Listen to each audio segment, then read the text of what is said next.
exfutbolista y exseleccionado nacional, columnista de Grupo Reforma, escritor. Bienvenido.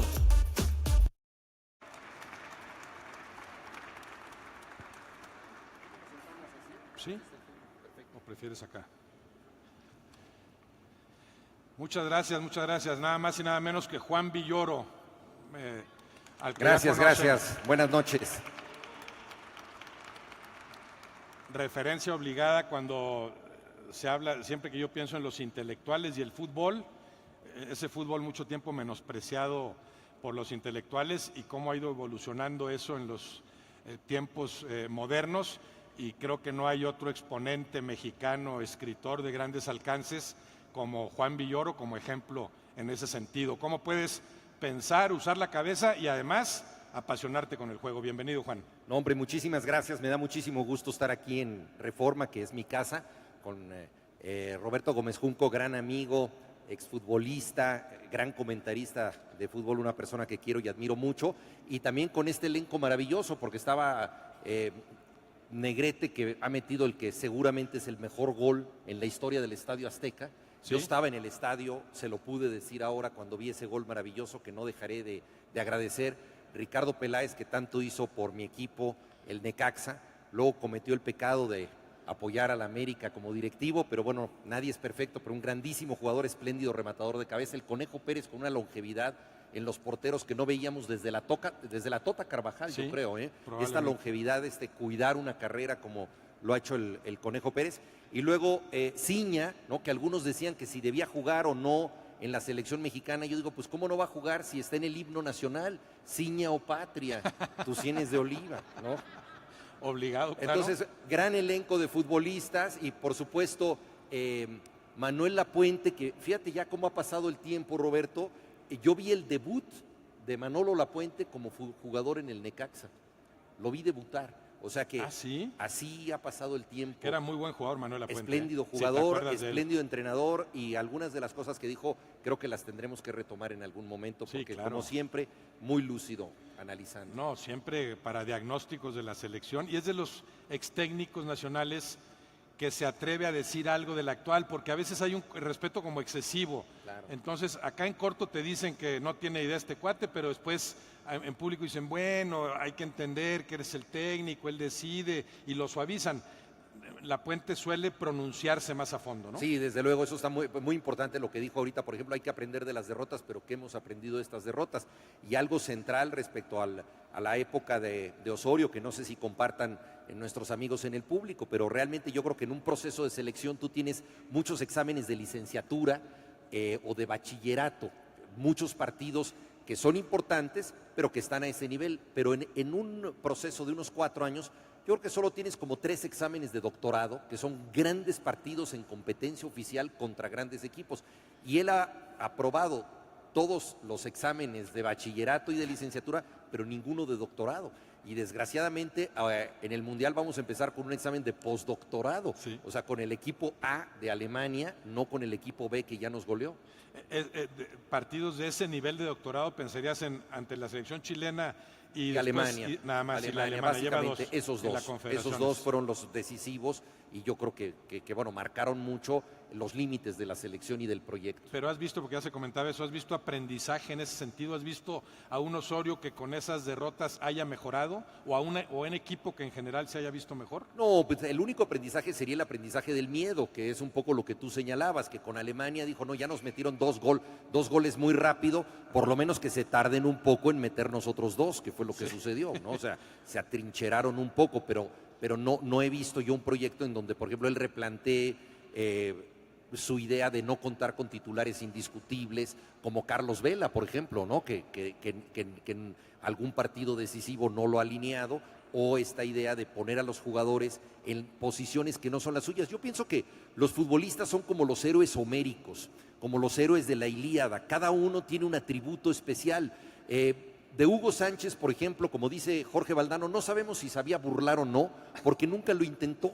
O sea, realmente no trataba de hacer eso. Él era el hombre del instante, el remate fulgurante y acrobático, y eso era lo suyo. David Beckham pasó por el fútbol, bueno, con gran variedad de cortes de pelo, pero con una simplicidad, por otra parte, extraordinaria, para jugar al fútbol en jugadas de táctica fija y dando pases muy bien calibrados, pero no tenía otras habilidades, no le podías pedir que recuperara balones, cosas así. Entonces el futbolista tiene condiciones muy especiales, picardías que él ha desarrollado para su propio estilo, y eso es lo que hace que sea un juego tan rico y que se oponga incluso a la tiranía de lo atlético. O sea, que el futbolista puede ser bajito, no muy fuerte, y llamarse Lionel Messi, ¿no? Y eso en otro deporte sería imposible, que, por ejemplo, él pudiera destacar en el básquetbol, en el fútbol americano, en deportes que tienen una exigencia física de alguna manera rutinaria y que se tiene que reiterar de acuerdo a la posición del jugador. Entonces, cuando nosotros tenemos esta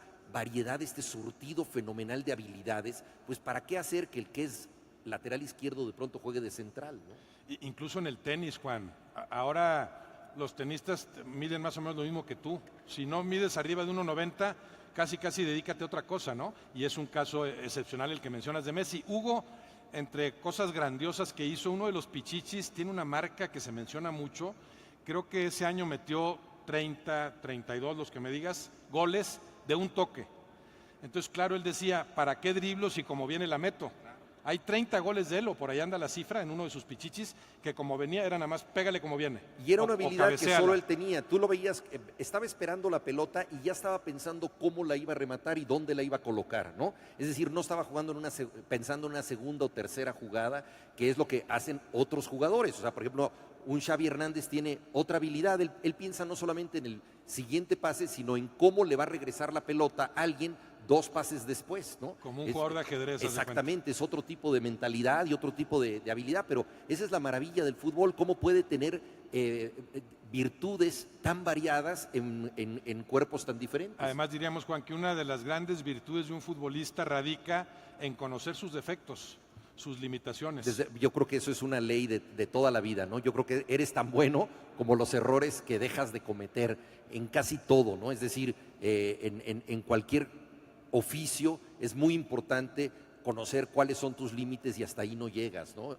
decir, el cirujano que sabe que puede hacer una cosa pero no otra, se detiene a tiempo y ese es, yo creo que parte de la grandeza de todos nosotros. Nadie es perfecto en todas las circunstancias. Aquí la mayoría, Juan, si no es que todos conocerán tu afición al fútbol y por dónde está encaminada. Yo siempre te pongo como ejemplo de que le va al Necaxa, lo cual tiene mucho mérito irle al Necaxa, imagínate, pero lo balanceas yéndole al Barcelona, nada complicado el asunto. Ahora, que tiene que ver con que tu padre nace en Barcelona, ¿verdad? Desde ahí viene tu pasión por el fútbol catalán. Sí, mi papá nació en Barcelona y el primer regalo que yo tuve en mi vida fue un llavero del Fútbol Club Barcelona, y pocas gentes pueden atesorar tanto lo que es un país perdido como las gentes que viven lejos, que viven exiliadas. Es decir, cuando tú no puedes regresar a tu país de origen, entonces piensas que todo lo que ahí ocurría era mucho más grande, mucho más maravilloso. Y la verdad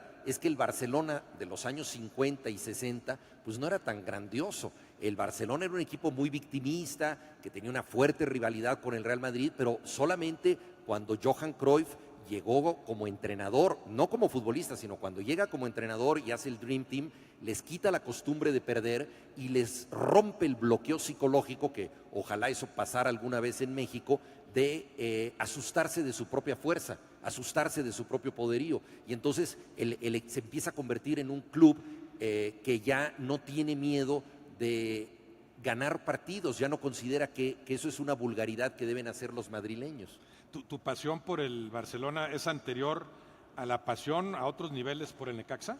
No, porque el Barcelona era un equipo de fantasmas. En aquella época no había televisión satelital, nos mandaban algunos recortes de la prensa española, que en aquella época tenía tendencia a publicar, por ejemplo, en tinta sepia, como el periódico El Esto aquí. Entonces llegaban recortes del ABC en tinta sepia que a mí me sorprendían mucho, y nosotros leíamos pues muchos meses después cosas que habían sucedido. Me acuerdo cuando España ganó la Copa de Europa, por ejemplo, nos mandaron los familiares muchísimos recortes y cosas así, pero no era un equipo que pudiéramos ver. Yo vi por primera vez al Barcelona en uno de los cuadrangulares que había aquí, o un pentagonal, por ahí del 62 vino aquí el Barcelona, 63, el Barcelona de Cayetano Re, fue la primera vez que lo vi jugar. Entonces era un equipo que según mi papá era una maravilla, pero que solo conocíamos por las legendarias notas de los periódicos. Entonces yo obviamente me aficioné al Necaxa. Ya eras necaxista ese año. Sí, desde Estamos luego. hablando, si no me equivoco, ahí tú eres un niño de 6 años o 5, Sí, yo 4 o 5 años. Sí, el primer partido, hoy lo consulté para no equivocarme, el primer partido que vi en mi vida fue un partido entre el Oro, que era el campeón de Liga, Sí, contra el Valencia, que era campeón de Copa en España, y estaba entrenado por Alfredo Di Stéfano, la saeta rubia, que fue entrenador un corto tiempo y lo hizo muy bien. Ese partido lo ganó 4-1 el Oro, es el primero que yo vi, fue en 1963 en el Estadio Ciudad Universitaria. Ese es el primer partido al que yo asistí en el estadio. Bueno, pero antes yo ya veía partidos. Y la gente no sé qué tanto sepa de tus afanes futboleros en la cancha. ¿Tú jugaste hasta mejor, qué nivel y en dónde? Es mejor que no lo sepa. No, diles. ¿No? Yo ahorita le dije al gran Negrete, yo también jugué en los Pumas, porque yo jugué en Pumitas, y luego jugué en juveniles, llegué hasta lo que entonces se llamaba, no sé si se siga llamando así, me parece que no, juvenil AA, y luego te podías probar en la reserva especial, y yo fui simplemente para cumplir con un rito de paso, sabía que me iban a reprobar, porque no tenía yo las facultades. O sea, ¿De qué edad estás hablando ahí? 16 años. 16 años. Sí, ¿Defensa ya cuando central? para la reserva. No, yo fui extremo derecho y luego lateral derecho. Debí de haber sido central, tal vez me faltó eso, me faltó que alguien me ubicara bien. Contra Islandia serías candidato para jugar como central. Como central. Por las características físicas. Sí, pero bueno, a mí mi gran ilusión era jugar de extremo derecho. Esa era mi ilusión. Pero luego para que hiciera yo menos daño me ponían de lateral derecho. Pero a tus 16 años dirías que tenías más la inquietud o el gusto por el juego que por la lectura y por la escritura, ¿o no? ¿Ya era muy clara tu vocación de escritor desde antes? No, tenía una gran ilusión por el juego, pero una de las cosas que tú te das cuenta fácilmente es que hay personas que juegan muchísimo mejor que tú. Por ejemplo, una vez en el equipo de la escuela donde yo estaba nos enfrentamos al Instituto México, donde estaban los gemelos Agustín y Armando Manso. Y creo que solamente nos ganaron como 12-3, una cosa así vergonzosa. Y ahí te das cuenta de que hay gente que no necesariamente va a ser figura, ellos lo fueron, pero que tienen unas condiciones muy favorables, ¿no? A mí me gustaba mucho el fútbol también como espectador, y desde entonces esto yo no lo sabía, Roberto, pero me gustaba mucho la palabra asociada al fútbol.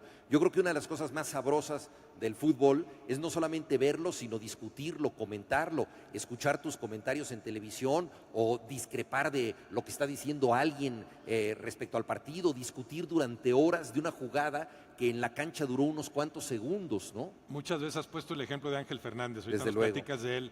¿Cómo ves a esos, bueno, como máximo ejemplo Ángel Fernández, a esos narradores de antaño comparados con los actuales? ¿Qué cambio ves, no nada más el caso de Ángel Fernández, que es uno solo, en general, qué cambio ves en esto del manejo de la palabra para el fútbol?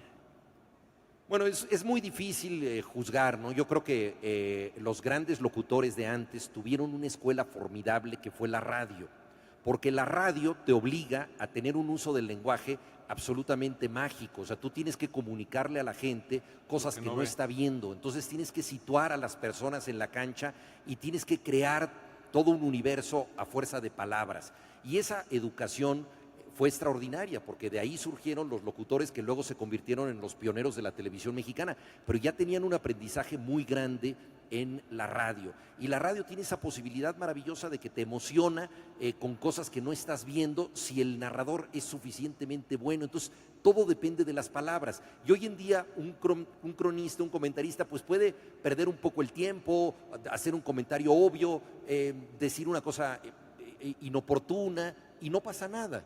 No pasa nada. En cambio, esa atención donde todo dependía de las palabras, a mí me parece extraordinaria. Todavía hay algunos grandes cronistas de la radio, sobre todo en Uruguay y en Argentina, donde esto se sigue cultivando mucho.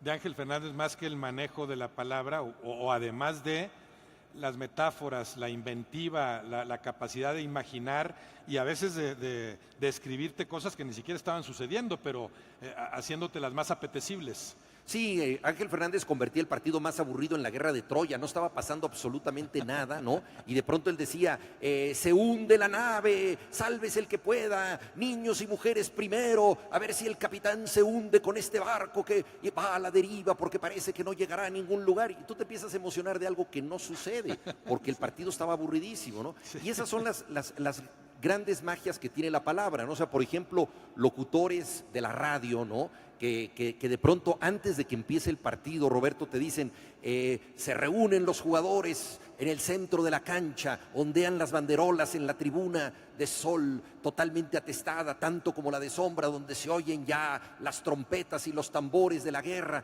se han soltado unas palomas en el cielo como un símbolo quizá inútil de la paz, porque lo que vendrá a continuación será la guerra, ¿no? Los capitanes de los equipos intercambian banderines y se dan la mano, ¿no? Unidos por unos cuantos segundos, se separarán para convertirse en acérrimos rivales durante los próximos 90 minutos y los minutos de basura que se digne conceder el árbitro. Entonces no ha pasado nada. ¿No te pueden grabar esto y que sea el inicio de una novela?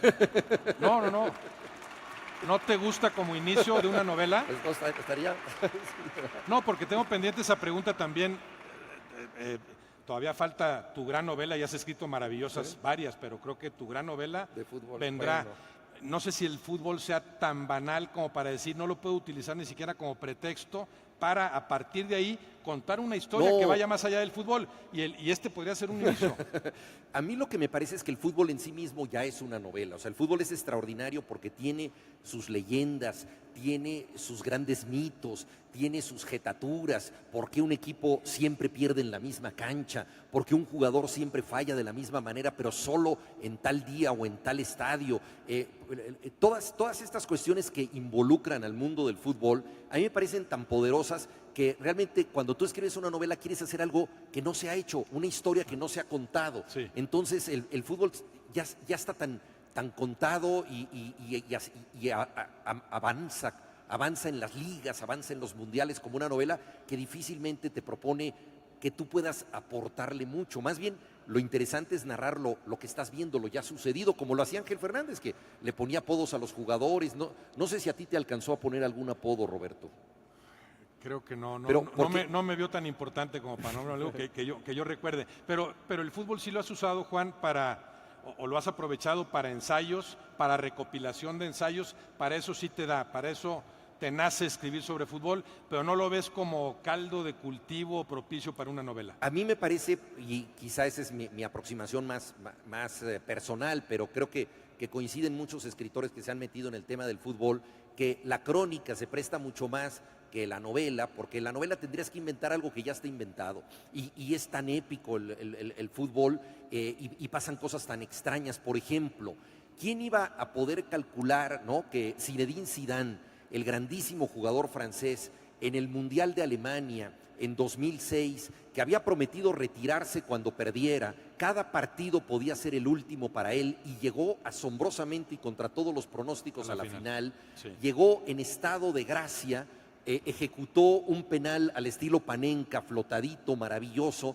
estuvo a punto de meter un gol de cabeza y luego perdió la cabeza en el más literal de los sentidos, embistió a Materazzi y la gloria que estaba rozando con las yemas de los dedos se le escapó y tuvo que regresar al barro común de los hombres. Entonces tú dices, ¿por qué pasó eso? Eso es una novela y eso es lo que te brinda el fútbol. Entonces yo creo que es mucho más interesante contarlo en la crónica. Y esto me parece que no es secundario, o sea, no es simplemente de manera mimética que los lectores puedan ver lo que pasó en el estadio a través de las palabras. No, implica entenderlo de otra manera y revivirlo, ¿no? Y hay ejemplos muy grandes. Tú conoces muy bien a Jorge Valdano, gran futbolista, que es hombre de palabra también, y él ha contado muchas veces esta anécdota de que él fue campeón en México en el 86 en el Estadio Azteca, anotó un gol en ese partido y sintió cuando terminó el juego que ese era el momento más feliz de su vida, no solo para ese día, sino para todos siempre. Los demás días por venir. Es decir, que cada vez que él tuviera un quebranto, una tristeza y tuviera que acudir a alguna reserva de felicidad, ese momento bajo el sol mexicano en el Estadio Azteca le iba a deparar una dicha siempre segura, ¿no? Y entonces dijo, bueno, terminó el partido, tengo que llorar. es mi momento sentimental por excelencia. Trató de hacerlo y no pudo, dijo, bueno, caray, estoy demasiado trabado por las tensiones del partido. Se fueron al vestidor, se encerró en un gabinete y propositivamente dijo, ahora sí, a llorar se ha dicho, y no logró hacerlo. Y durante mucho tiempo no pudo liberar la emoción que le había generado ese partido, hasta que muchos años después, ya retirado del fútbol, estaba corriendo en Madrid y su hermano le suele mandar cassettes con narraciones o con canciones, y de casualidad puso un cassette sin saber qué tenía, se lo llevó en el Walkman, empezó a correr por un parque en Madrid y de pronto oyó la narración del gran Víctor Hugo Morales, cronista insuperable, de ese partido y del gol que metía, y en el momento de oír las palabras y la manera en que era contado su gol, él se detuvo y rompió a llorar. Es decir, lo que la realidad no le dio, se lo dieron las palabras, y esto al propio protagonista de los hechos. Entonces es una cosa maravillosa, es como el náufrago que estuvo 10 días en alta mar y del que escribió Gabriel García Márquez. Nunca supo que era un héroe, él pensaba que era un pobre diablo que había salvado la vida de milagro, y cuando leyó Relato de un náufrago de Gabriel García Márquez, se dio cuenta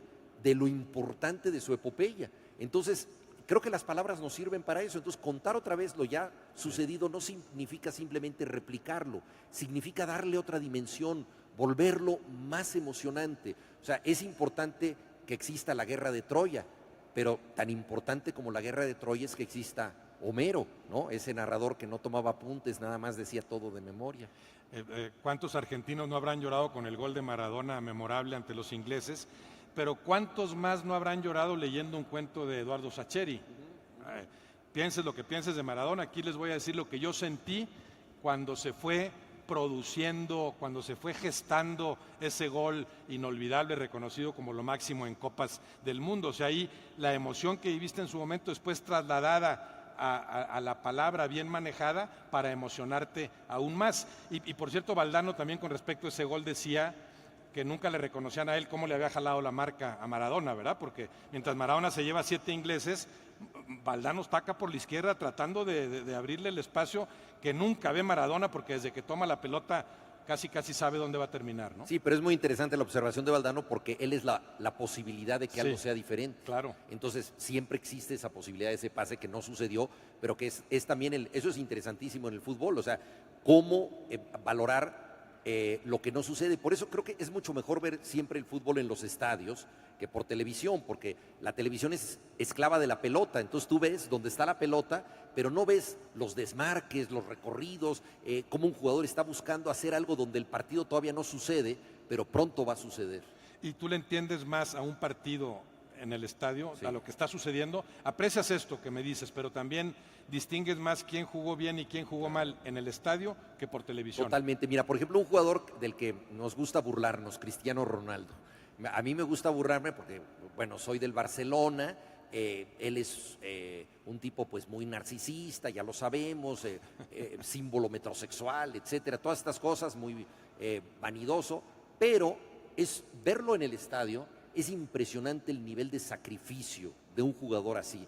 Incluso cuando juega lesionado, porque muchas veces lo ha hecho, los recorridos que hace para bajar a recuperar balones, para presionar en la marca cuando suben los extremos contrarios, es impresionante el grado de sacrificio atlético en cada partido. Entonces ahí también tú dices, bueno, me puede caer mal o me puede parecer presumido, pero el tipo tiene un rendimiento atlético que realmente tienes que reconocer como algo excepcional. Es lo que ves ahí, pero imagínate para rendir así y hacer todo eso, lo que tuvo que hacer en la semana y lo que ha tenido que hacer durante tantos años para estar en esa plenitud física, atlética que le permite realizar tantas cosas. Pero como es Foro Rusia 18, después me van a recriminar por qué no te pregunto más sobre esa materia. Hablabas de Osorio, de los exámenes que aprobó, pero cómo reprobó los 2 de doctorado. ¿Por qué los ha reprobado? ¿Ves ahí que no estudió adecuadamente? ¿Qué le faltó hacer? ¿Qué modificarías en lo que has visto en general de la gestión de Osorio como para esperar un mejor fútbol de la selección mexicana? Bueno, ahora lo dijo Peláez, lo dijo Lapuente, lo dijiste tú, probablemente se dijo en la primera mesa que no escuché. Es un lugar común comentar que las rotaciones no funcionan, ¿no? Yo creo que eso es grave. También lo dijo muy bien Peláez, es grave que él ya tenga ahorita en mente un futuro ajeno a la selección nacional. Eso desde luego le resta importancia a lo que está haciendo ahora. Él ha entrenado y lo ha hecho bien en México, en Brasil, en Colombia, pero creo que se quedó muy pegado a ciertas ideas que aprendió en Estados Unidos. Él estudió bastante los deportes de conjunto en Estados Unidos y esta idea de las rotaciones creo que tiene mucho que ver con la posibilidad de implantar métodos del voleibol, del básquetbol, de deportes de conjunto que no son el fútbol, a un deporte que es totalmente distinto. Y es muy difícil hacer que cambie de opinión, o sea, verdaderamente ya no pudo cambiar de opinión.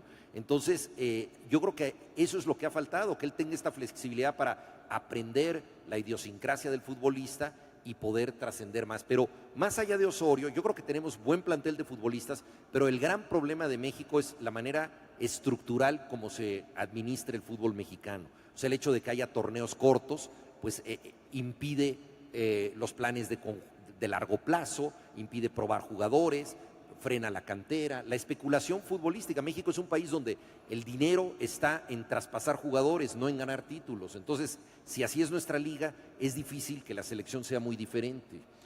Pero sí reconoces a Osorio como un hombre estudioso. Un hombre estudioso, entregado, honesto, trabajador, desde luego que sí. Yo creo que hay que tratarlo con bastante respeto. El gran tema es que necesitamos un entrenador que pueda permitirnos dar un salto que parece ser que él no es quien nos va a conducir en ese camino. ¿Te gusta cómo se comunica, su manejo del lenguaje, su forma de comunicarse con la gente, suponiendo que es similar a la que utiliza para comunicarse con sus jugadores? Yo creo que le ha faltado cierta empatía para conectar en general con la gente, pero bueno, hay entrenadores como Ricardo Lavolpe que tiene mucho menos empatía y es un entrenador, bueno, ha sido un entrenador de éxito. En el lenguaje, como escritor que lo sabes bien, no a veces el mismo escritor puede decir, como no sé exactamente lo que quiero expresar, ahí te van estas palabras un tanto vagas que queden para la interpretación de cada quien.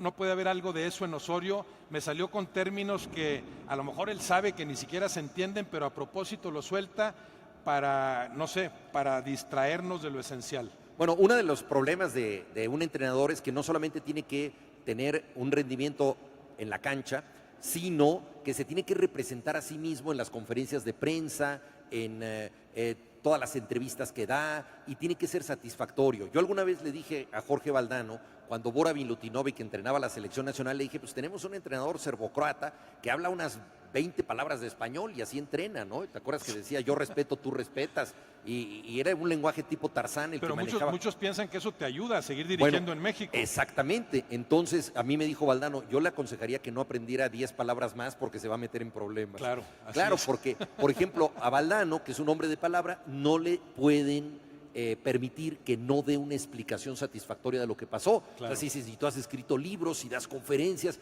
no me vengas a decir ahorita de que no supiste qué pasó. Sí. ¿No? Entonces, el lenguaje es complicado. Yo creo que a Osorio le ha faltado una empatía para conectar emocionalmente más con la gente, con los periodistas, y sí ha usado de pronto estas palabras de fantasía que son como distractores, como cortinas de humo, ¿no? Y hay algo ahí también de malinchismo, me imagino, o sea, con lo que tú mencionas.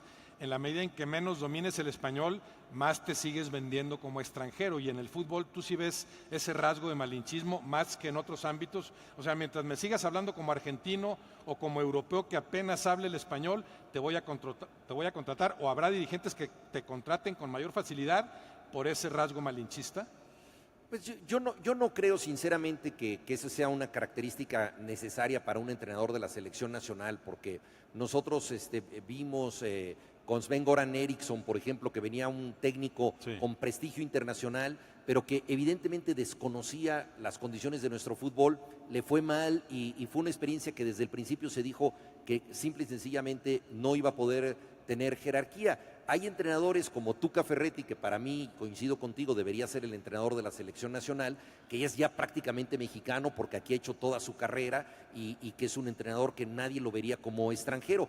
Y ha habido entrenadores como Manuel Lapuente, Ignacio Treyes, Raúl Cárdenas y tantos otros que han entrenado a la selección mexicana, Mejía Barón, etcétera, Vucetich brevemente, que bueno, el Ojitos Mesa, Javier Aguirre, o sea, ha habido muchos mexicanos al frente de la selección. El gran problema es nuestra falta de continuidad en los planes, o sea, México ha tenido en 10 años más entrenadores que Alemania en toda su historia. Sí, increíble. Entonces eso habla de la falta de continuidad de nuestros planes. De esos técnicos que mencionaste, ¿cuál te gusta más comunicándose? ¿A cuál le respetas más su manejo de la palabra, Bueno, del depende. lenguaje? En plan, Mexicanos. como oráculo, Nacho Treyes. O sea, Nacho Treyes era como el oráculo de Delfos, o sea, decía unas cosas que nadie sabía muy bien qué había querido decir, pero eran misteriosísimas, muy ingenioso, era una persona realmente extraordinaria. Manuel Lapuente se expresa muy bien y Javier Aguirre también es un hombre de palabra. Tú y yo estuvimos con él, ¿te acuerdas? En el Centro de Alto Previo al Rendimiento, Mundial, sí. haciendo Aquel. un programa en vísperas con Roberto Samarripa, por cierto, de aquí del periódico Reforma, gran periodista y gran conocedor del fútbol y de sus aspectos políticos. Y ahí él nos habló con una sinceridad de lo que era la selección mexicana, que a mí me pareció muy convincente. Sí. Y sin embargo, el rendimiento de la selección fue bastante deficiente. Entonces también te das cuenta de que a veces un hombre inteligente que sabe lo que quiere expresar no necesariamente tiene la clave para llevar a buen término a un equipo. Bueno, con una primera fase en 2002 maravillosa, ¿eh? Lo que pasa es que después viene ese cuarto partido con la escuadra estadounidense, pero la primera fase No, había sido... pero estoy hablando en vísperas de Sudáfrica. Después. De Sudáfrica, Es cuando, cierto, claro. cuando tú y yo lo Sí, son los fuimos dos a ver. mundiales, sí. Exacto, cuando él había jurado no regresar a la selección Sí. nacional. Sí, fue mucho mejor para él el 2002 que Por que supuesto, y el Sudáfrica partido 2010. contra Italia fue un partidazo Sí. y todo no, eso. pero además el gesto en 2010, que yo decía, en lo único que México seguro le va a ganar a Argentina es en la conferencia previa, porque van a estar Javier Aguirre y Maradona. Sí. Y sin embargo ahí vino el comportamiento ese al que se ha referido varias veces el propio Javier Aguirre, siendo él otra persona, cuando sabías que podías hablar mucho mejor que Maradona antes del juego. Y una de las cosas que nos dijo en esa conversación fue que el gran déficit del fútbol mexicano era la psicología. Es decir, que el fútbol mexicano es muy bueno en la táctica, es muy bueno en la preparación física, pero siempre el complejo psicológico es lo que lo mina. Y al terminar esa conversación le preguntamos a Juan José Cochen de la Federación Mexicana de Fútbol quién era el psicólogo de la selección y dijo no vamos a llevar a nadie porque Javier no quiere que haya psicólogo, porque él asume ese rol. Entonces, por un lado reconocía que el déficit era psicológico, incluso decía hay un gran complejo de los futbolistas que consideran que si tienen un problema personal eso los debilita o los hace ver que son gentes que no pueden tener la estatura de un profesional y tienen muchos temores de ser vistos de esta manera y hay que romper con eso, nos lo dijo muy claramente y luego resultó que eso no lo aplicó, ¿no?